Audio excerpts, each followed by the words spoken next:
The red warning lights flashed across the bridge of the Aurora as Captain Jake Morrison struggled with the failing controls.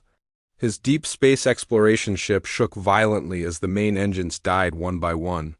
The metal hull groaned under stress. While Jake fought to keep his vessel from spinning out of control, Jake had been on a routine survey mission in the Kepler 442 system when everything went wrong. A massive solar flare had damaged his ship's power core, and now his life support systems were failing fast. The nearest human outpost was 3 months away, but his oxygen would run out in 6 hours. The scanner showed an uncharted planet ahead, covered in green and blue like Earth but smaller. Jake had no choice but to try an emergency landing. His hands moved quickly over the controls as he prepared the escape pod. The main ship was dying around him, systems shutting down one after another. Jake climbed into the small pod and sealed the hatch. He could hear the Aurora breaking apart as he launched away from the doomed ship. The pod's heat shield glowed red as it hit the planet's atmosphere. Through the small window, Jake saw thick forests and crystal formations that sparkled. In the sunlight, the pod crashed hard into a grove of tall purple trees. Jake's head hit the wall, and everything went black. When he woke up, smoke was filling the cramped space. His left arm hurt badly, and blood ran down his face from a cut on his forehead. Jake kicked open the damaged hatch and crawled out onto soft, moss-like ground. The air was clean and breathable, which was lucky because his suit's oxygen was almost gone. Strange sounds came from the forest around him. Not animal sounds, but something like music mixed with whispers. Jake grabbed his emergency kit and stumbled away from the burning pod. He had walked for maybe an hour when he saw them. 3 figures emerged from behind the crystal formations. They looked like humans, but were made of living crystal that changed colors as they moved. Their bodies caught the light and threw it back in rainbow patterns. Jake froze, not sure if he should run or try to communicate. The crystal beings approached slowly. They were tall and thin, with faces that were both alien and somehow familiar.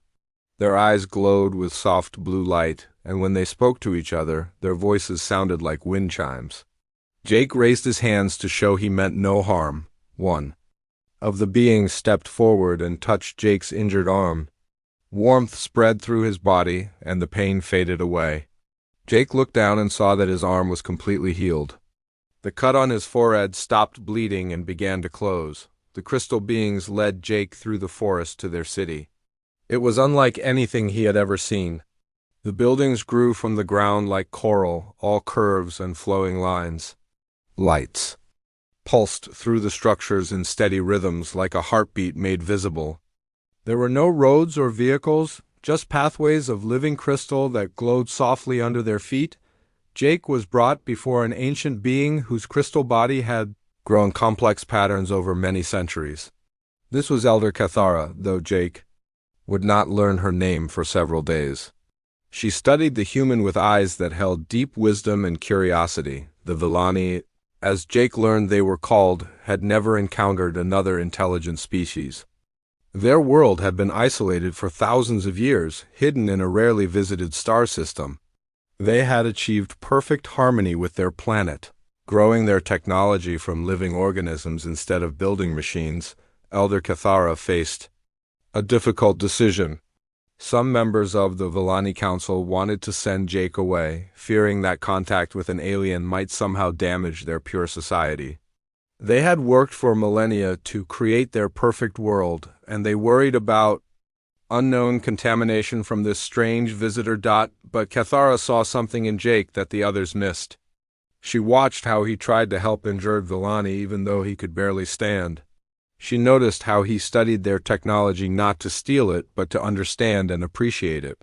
Most importantly, she sensed his loneliness and recognized a kindred soul who was far from home. Against the protests of several council members, Cathara decided to grant Jake sanctuary. The Vani would care for him and help him recover from his ordeal. Jake was given a small dwelling that grew from the ground at Cathara's command. Shaped by Vani biotechnology to meet his human needs, days turned into weeks as Jake learned to live among the Vani. They were incredibly peaceful, having evolved beyond conflict thousands of years ago. Violence was not just forbidden in their society, it was literally impossible for them to comprehend. They had no weapons, no armies, no concept of war. Jake discovered that Vani technology was based on partnership with living organisms. Their cities were grown rather than built.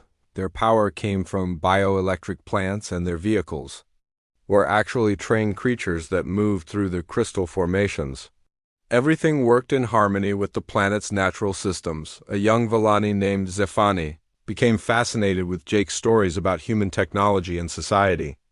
She was a bioengineer who helped maintain the city's living systems. Zefani could not understand how humans built machines from dead materials, but she was amazed by human creativity and problem-solving abilities. Jake showed Zefani how to make simple mechanical tools and explain basic engineering principles. In return, she taught him how Vani biotechnology worked. Together, they began experimenting with hybrid systems that combined human ingenuity with Vani biological mastery. As the months passed, Jake began to see both the beauty and the vulnerability of Vani society. Their world was truly a paradise, free from crime, war, and suffering. But their very perfection had made them defenseless. They had no idea that the galaxy contained species who might want to harm them. Jake tried to explain the concept of military defense to the Vani Council, but they simply could not grasp why anyone would want to hurt another being. They had never encountered aggression and had no framework for understanding it. To them, Jake's warnings about potential threats seemed like impossible fantasies. Despite their inability to understand conflict, the Vani welcomed Jake completely into their society. He was given access to their libraries, their workshops, and their most advanced technologies. Elder Kethara treated him like a beloved grandchild, and Zefani became his closest friend and partner in their joint research projects. Jake knew he could live happily among the Vani for the rest of his life, but he also knew that their isolation would not last forever. The galaxy was a dangerous place, and eventually someone would find this peaceful world. When that happened, the Vani would need protection they could not provide for themselves. He began working on a secret project to repair his pod's communication system using Vani biotechnology. If danger ever came to this world, Jake wanted to be able to call for help from the one species in the galaxy that specialized in protecting others, even when the odds seemed impossible. He would call Earth, and he would ask his fellow humans to shield this paradise from those who would destroy it. 2 years had passed since Jake's crash landing on the Vani world. He had learned to speak their musical language and understood their biotechnology better than most Vani themselves. His small crystal dwelling had grown larger over time, shaped by the living walls to accommodate his needs and his growing collection of hybrid inventions. Jake was working in his laboratory with Zefani when the first alarm sounded. It was not a harsh mechanical sound like human alarms, but a deep harmonic tone that resonated through every living structure in the city. The crystal walls themselves seemed to vibrate with worry. Zefani's colors shifted to deep purple, which Jake had learned meant fear or distress. She pressed her hand against the nearest wall, and her eyes widened as information flowed through the bioelectric network that connected all Vani structures. The deep sensors have detected something, Zefani said, her voice trembling like broken glass. Ships, many ships approaching from the outer system. Jake felt ice in his stomach. For 2 years he had feared this moment would come. The Vani's peaceful isolation was about to end, and not in a good way. He followed Zefani as she ran through the flowing corridors toward the council chambers. Elder Kethara stood in the center of the great hall, her ancient crystal body pulsing with patterns Jake had never seen before. Around her, dozens of council members flickered with colors of confusion and terror. The living walls displayed images from the long-range sensors, showing dark shapes moving between the outer planets. "How many ships?" Jake asked, though he dreaded the answer. "Our sensors count over 400 vessels," replied Council Member Vethel, his usually calm voice shaking. "They move in formation like a hunting pack." Jake studied the sensor readings and felt his heart sink. The ships were massive, built for war rather than exploration. Their design was angular and aggressive, covered in weapon ports and armor plating. These were not explorers or traders. These were conquerors. Can your sensors identify what species they belong to? Jake asked. Elder Cathara gestured, and the wall display changed to show a closer view of the lead ships. Jake recognized the distinctive skull-like designs and felt terror wash over him. He had seen these ships in human military databases. Korthek, Jake whispered. These are Korthek warships. The council members looked at Jake with confusion. They had no knowledge of other galactic species beyond what Jake had told them. The name meant nothing to them, but Jake's expression of pure fear made their colors shift to deeper shades of anxiety. The Korthek Empire is the most feared military force in this part of the galaxy, Jake explained, his voice tight with worry. They conquer worlds and enslave entire populations. They strip planets of resources and leave nothing but empty shells behind. Vani moved closer to Jake, her crystal form flickering between blue and purple. But surely they will see that we mean no harm. When they understand that we are peaceful, they will leave us alone. Jake shook his head sadly. The Korthak don't care about peace? They see peaceful species as easy targets? Your world's beauty and your advanced biotechnology will make them want to claim it even more. The council erupted in harmonic discussions as the Vani tried to process this impossible situation. They had no concept of conquest or slavery. Their language barely had words for these ideas. Elder Cathara raised her hand for silence, and the chamber grew quiet. How long do we have? She asked Jake. Jake studied the sensor data and made quick calculations based on Korthek ship capabilities.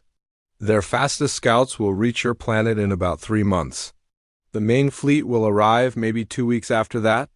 The silence that followed was deafening. 3 months to prepare for something the Vani could not even comprehend. They had no weapons, no military, no defenses beyond their planet's natural camouflage. Against 400 Korthek warships, they might as well try to fight a hurricane with flower petals. There is one possibility, Jake said slowly, a desperate idea forming in his mind. I could try to contact my people. Humans have military forces that specialize in protecting others. Council member Vithal flickered with skeptical colors. How could one world stand against such a fleet? You said there are 400 enemy ships. Humans don't usually worry about odds, Jake replied. My species has a long history of winning fights we shouldn't be able to win. We're particularly good at protecting things we care about. Elder Cathara studied Jake with her ancient wisdom. You would ask your people to risk their lives for. Ours? We are not even the same species. That doesn't matter to humans, Jake said firmly. You saved my life when you could have turned me away. You gave me shelter and friendship when I had nothing. My people will understand that debt. Vani moved to stand beside Jake. What would you need to contact Earth? Jake looked around the council chamber, his mind racing through technical possibilities. I would need to modify the communication array from my crashed pod. With your biotechnology, we might be able to create a quantum-entangled transmitter powerful enough to reach human space. How long would such a project take? Elder Cathara asked. Working day and night with Vani. Helping, maybe 6 weeks, Jake estimated. But there's no guarantee the message will get through, and even if it does, it would take time for any human fleet to travel here. The council members exchanged worried harmonics. 6 weeks to build a transmitter, 3 months until the Korthek arrived, and unknown time for humans to respond if they responded at all. The numbers did not look good. There is another problem, Jake added reluctantly. Some of your people blame me for bringing this danger. They say the Korthak found you because I came here. Elder Cathara's colors shifted to firm gold patterns. Those voices speak from fear, not wisdom. You did not bring the Korthak here, Jake Morrison. Evil finds its own way through the galaxy. Without your warning, we would face destruction with no hope at all. The council voted unanimously to support Jake's plan. Within hours, teams of Vani bioengineers were working with Jake and Vani to design the communication system. They used living circuits grown from modified neural plants, powered by the planet's bioelectric grid. They worked frantically in Jake's laboratory. Vani asked the question that haunted them all. Do you really believe your people will come? It seems impossible that they would risk so much for strangers. Jake looked up from the delicate biocircuits he was connecting. You don't understand humans yet, Vani? We're not the smartest species in the galaxy or the strongest or the most advanced. But when someone threatens something we've decided to protect, we become very dangerous enemies. Even against impossible odds? Jake smiled grimly as he returned to his work. Especially against impossible odds. That's when humans fight best. Outside their laboratory, Korthic scout ships continued their approach toward the peaceful crystal cities, bringing war to a world that had never known violence. But in the growing transmitter, a message was taking shape that would soon travel faster than light toward Earth. Carrying a simple request that would change the fate of two worlds, the message would be brief but clear. A peaceful alien species had given sanctuary to a human refugee, and now they needed humanity's protection in return. Jake Morrison was about to discover whether his faith in his own species was justified. Admiral Lisa Hartwell was reviewing fleet deployment reports in her office at Terra Command when the priority alert flashed across her screen. The quantum-entangled message had taken 3 weeks to reach Earth, traveling through relay stations scattered across human space. What she read made her lean forward with intense focus. The message was short but contained enough technical data to prove its authenticity. Captain Jake Morrison, listed as missing in action for over 2 years, was alive on an alien world. More importantly, he was requesting immediate military assistance to protect a peaceful alien species from Korthic invasion. Lisa had studied Korthic military tactics for most of her career. They were brutal, efficient, and had never been successfully defeated in open battle. Human forces had clashed with Korthic raiders along the frontier, but never their main fleet. This would be humanity's first chance to face the empire that had been expanding steadily toward human territory. She called President Carlos Martinez within minutes of receiving the message. The conversation was brief and decisive. Earth's xenobiologists had long theorized about finding peaceful alien civilizations that could become allies rather than threats. The Vani represented exactly what humanity had hoped to discover, and they were asking for protection. How many ships can you deploy? President Martinez asked during their secure video call. For a mission this important, I can assemble our entire deep space fleet, Lisa replied. 150 of our best ships, including the new experimental vessels. Do it, Martinez said without hesitation. This is bigger than just saving one alien world, Admiral. If we can forge an alliance with a peaceful species, it changes everything about humanity's future in the galaxy. Operation Shield Wall began within hours of the President's authorization. Admiral Lisa Hartwell took personal command of the massive fleet centered around humanity's 3 most powerful ships. The USS Defiant would serve as her flagship, while the UES Challenger and the massive carrier UES Independence formed the core of the battle group. Captain Alex Chun received his orders while the Defiant was in orbit around Mars, taking on supplies and ammunition. He was young for a ship captain but had proven himself in dozens of skirmishes with pirates and raiders. When he read about the Vani situation, he felt the same protective instincts that drove most humans when faced with threats to innocent beings. Colonel Maria Santos commanded the 3rd Marine Expeditionary Force, the most elite ground combat unit in the human military. Her Marines had trained for every possible combat scenario, but fighting to protect an alien species would be a first for everyone involved. Maria began immediate preparations for what could become humanity's first large-scale alien ground combat. Dr. Helen Burke, Earth's leading expert on alien biology, joined the mission to study Vani technology and find ways to integrate human and alien defensive systems. She had spent her career analyzing fragments of alien technology captured from various sources. But this would be her first chance to work with a living alien civilization. The human fleet pushed through hyperspace at dangerous speeds, with engines running far beyond normal safety limits. Engineering crews worked around the clock to maintain the ships while navigators plotted the fastest possible route to the Kepler 442 system. Every day that passed brought the Korthik closer to the peaceful Vani world. During the 2-month journey, human crews studied Jake's technical specifications of Vani biotechnology. Engineers developed plans for hybrid defensive systems that could merge human shield generators with alien bioelectric networks. The fleet's weapons experts analyzed Korthik ship designs and prepared tactical plans for the coming battle. Admiral Hartwell spent long hours reviewing intelligence reports about the Korthik Empire. Their military doctrine was based on overwhelming force and quick decisive victories. They had never faced an enemy that could match their firepower, and their tactics reflected this assumption.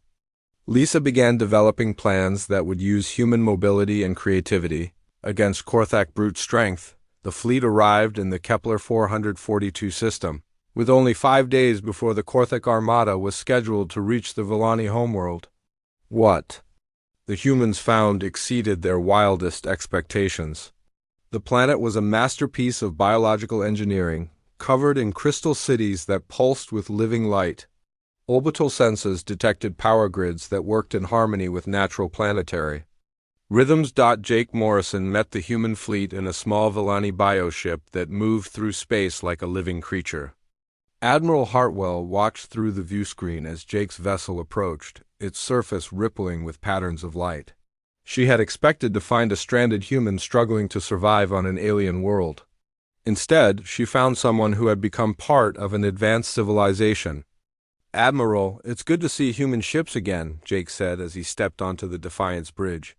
"But I have to warn you, the Korthik fleet is much larger than we expected. Long-range sensors now count over 500 ships." Captain Chun whistled softly. 500 against our 150.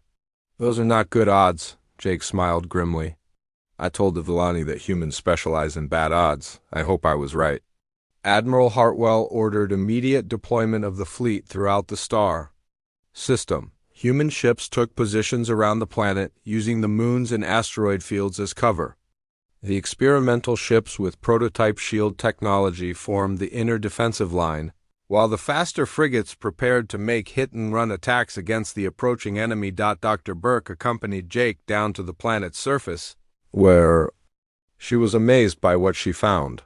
The Vani were even more advanced than Jake's reports had indicated. Their biotechnology could grow structures in minutes, create living computers from modified organisms, and generate power from natural biological processes. "Can we integrate our shield systems with their planetary bioelectric grid?"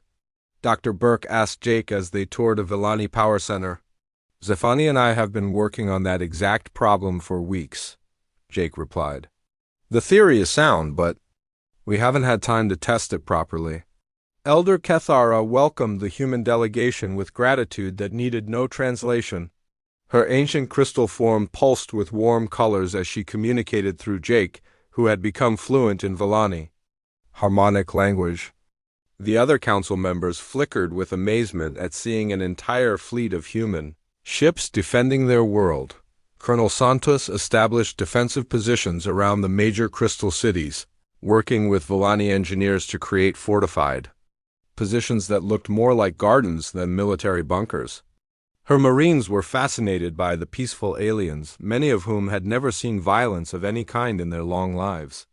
"These people have never fought a war," Colonel Santos told Admiral Hartwell during their planning meeting.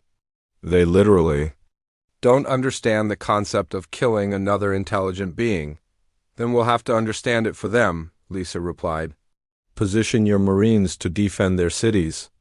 If the Korthak break through our orbital defense, they'll face the full fury of human ground combat." The Korthik Armada appeared on long-range sensors exactly when predicted, 500 dark ships moving in perfect formation toward the planet. Their advanced scouts had already reported back about the human fleet, but Korthik commanders were confident that superior numbers would bring swift victory. Admiral Hartwell stood on the bridge of the Defiant, watching the enemy fleet approach. Around the planet, her ships waited in carefully planned positions. Below on the surface, her marines prepared defensive positions while Vani engineers worked frantically to complete the hybrid shield system. All ships, this is Admiral Hartwell. She broadcast to the entire human fleet. We came here to protect a peaceful species that showed kindness to one of our own. Today we show the galaxy what happens when someone threatens beings under human protection. The Korthik war chief Fakmer transmitted his demand for surrender, expecting the usual quick capitulation he had seen on hundreds of other worlds. Admiral Hartwell's response was broadcast across all frequencies in clear, simple language. This world is under the protection of the human defense fleet. You have one chance to withdraw. The Korthik laughed at human arrogance, not understanding they had just made the worst mistake in their empire's history. War Chief Fakmer studied the tactical display aboard his flagship and laughed at what he saw. The humans had positioned their ships in small groups around the planet instead of forming a proper battle line.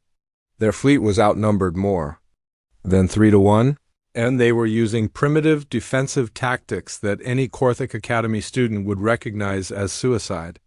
These humans fight like children playing with toys, Fakmer growled to his bridge crew. We will crush them in one decisive assault and then harvest this crystal world at our leisure. The Korthik armada moved into attack formation, 500 warships arranged in perfect geometric patterns that had conquered 1,000 worlds. Their massive vessels bristled with weapons designed to crack planetary shields and reduce cities to rubble. Against the scattered human fleet, victory seemed inevitable. Admiral Lisa Hartwell watched the enemy approach from the bridge of the Defiant. Her ships were hidden behind asteroids and moons, waiting for the perfect moment to spring their trap. The Korthik expected a traditional fleet engagement, but humans had learned long ago that traditional tactics were for enemies who played by traditional rules. All ships, implement Battle Plan Delta, Admiral Hartwell commanded. Remember, we're not here to win glory. We're here to protect innocent beings who cannot protect themselves. Captain Alex Chun acknowledged the order and prepared his crew for combat. The defense engines hummed with power as human engineering pushed every system beyond normal limits. Around the planet, 150 human ships prepared to face impossible odds with the determination that had made their species famous across the galaxy. The battle began when Korthik long-range weapons opened fire on what they thought were easy targets. Their massive plasma cannons lit up space with deadly energy, but the human ships were no longer where the enemy's sensors indicated. Captain Sheen's squadron burst from behind an asteroid field, moving at speeds that shouldn't have been possible for ships of their size. The enhanced engines, modified with Vani biotechnology during the journey from Earth, gave human vessels unprecedented maneuverability.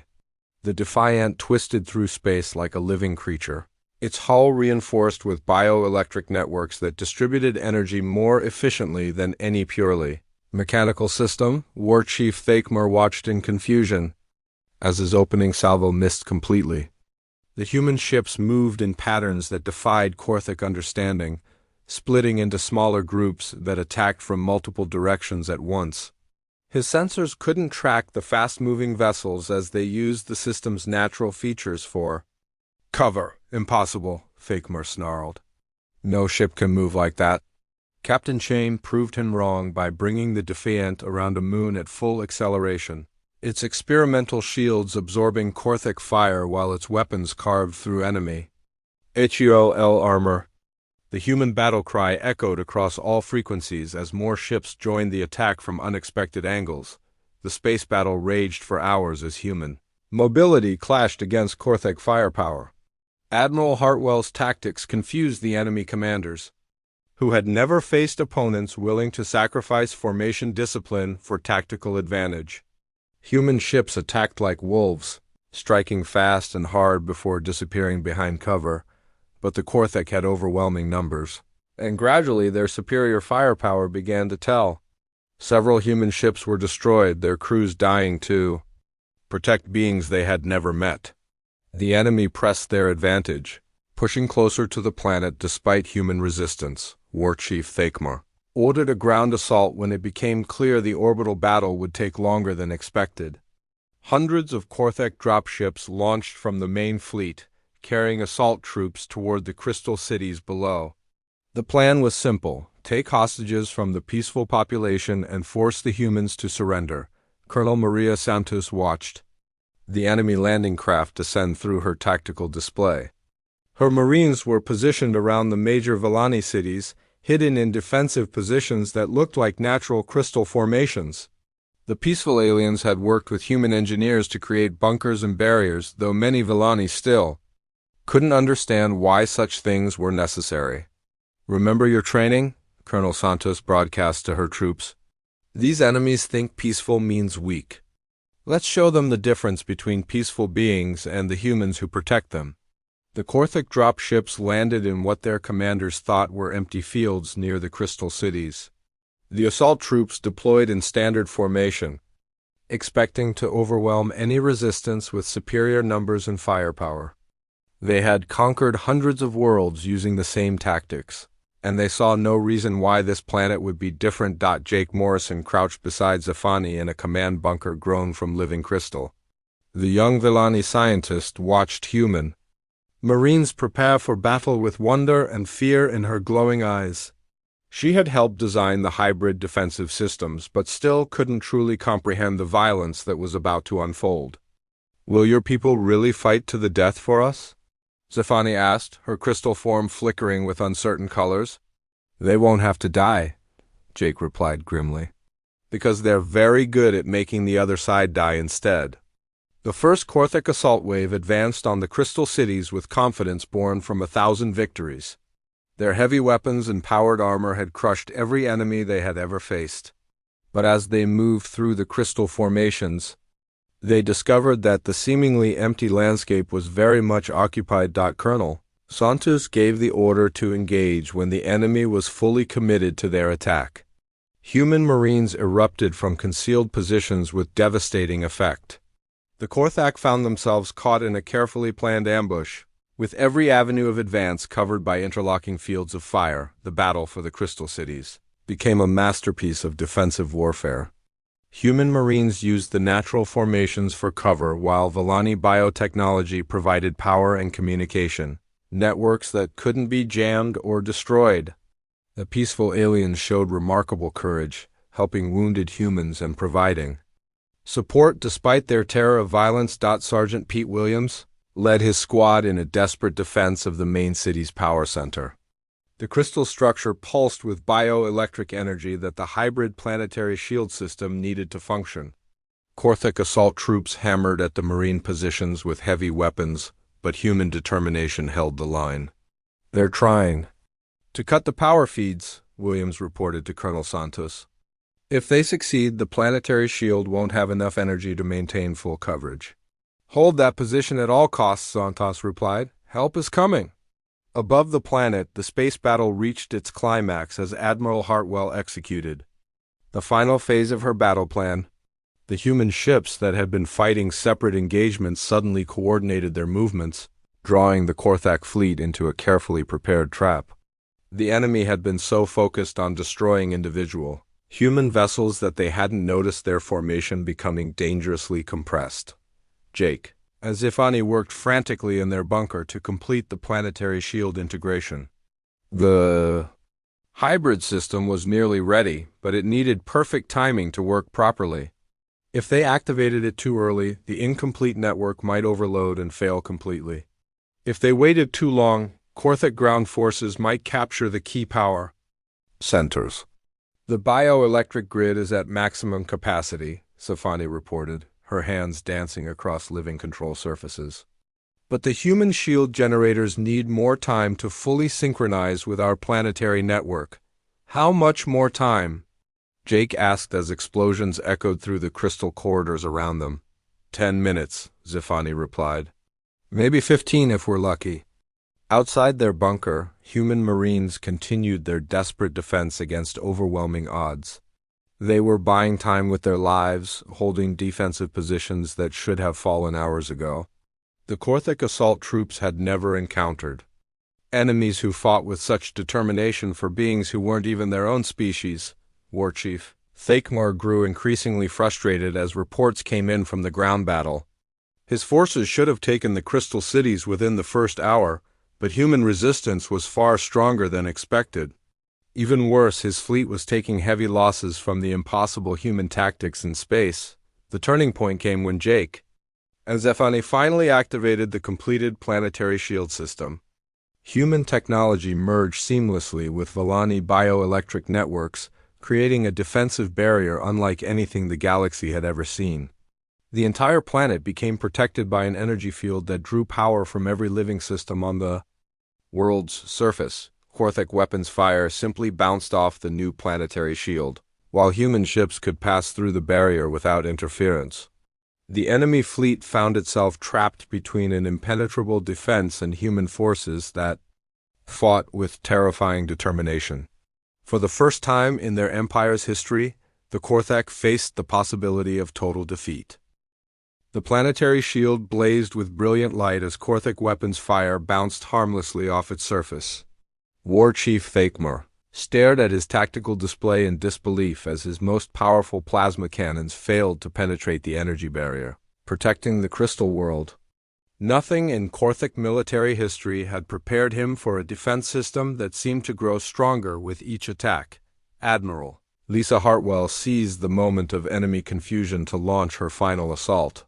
Human ships that had been fighting defensive battles suddenly went on the attack, coordinating their movements with deadly precision.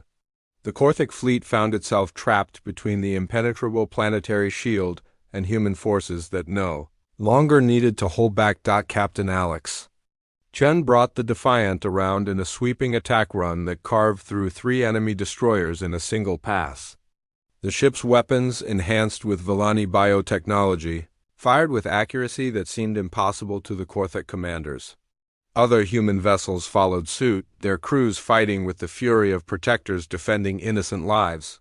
On the planet's surface, Colonel Maria Santos pressed her advantage as Korthek ground forces found themselves cut off from orbital support. The enemy assault troops had expected easy victory over peaceful aliens, but instead faced human marines who fought like demons protecting their own families. The crystal cities became fortresses that the invaders could not crack. War Chief Thakmar realized his position was hopeless when human boarding parties began taking control of his outer ships. The humans fought with tactics he had never encountered, using speed and aggression to overwhelm Korthek defensive positions. His mighty fleet was being dismantled piece by enemies who should have been crushed hours ago. "Impossible!" Thakmar roared as another of his heavy cruisers exploded under concentrated human fire. "How can such a small fleet defeat the might of the Korthek Empire?" The answer came from Admiral Hartwell herself, broadcasting on all frequencies, so every Korthek ship could hear her words. "You made one critical mistake, War Chief.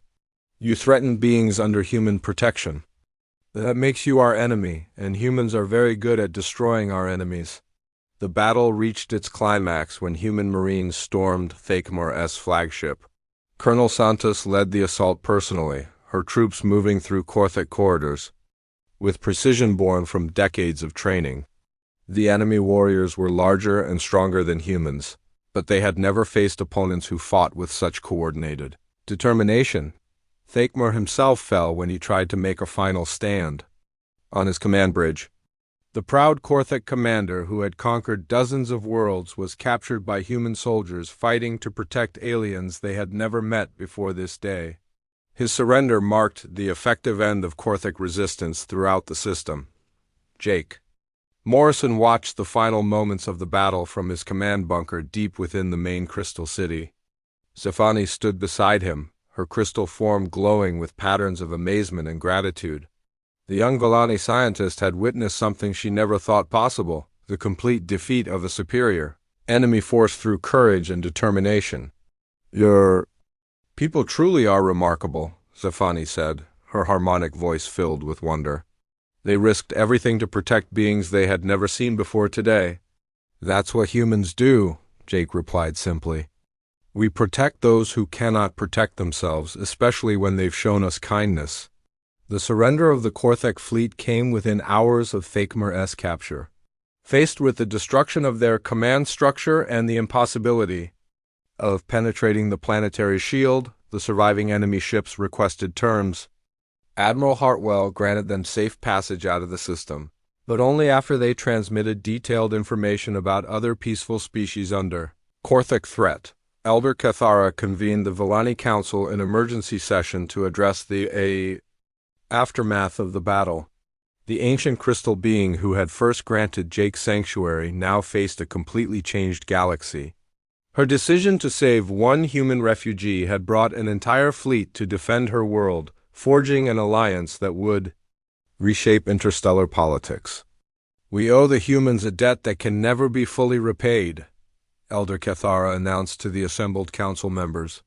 "They have given us our lives and our freedom." President Carlos Martinez arrived aboard the diplomatic vessel Use Harmony just 1 week after the battle's end.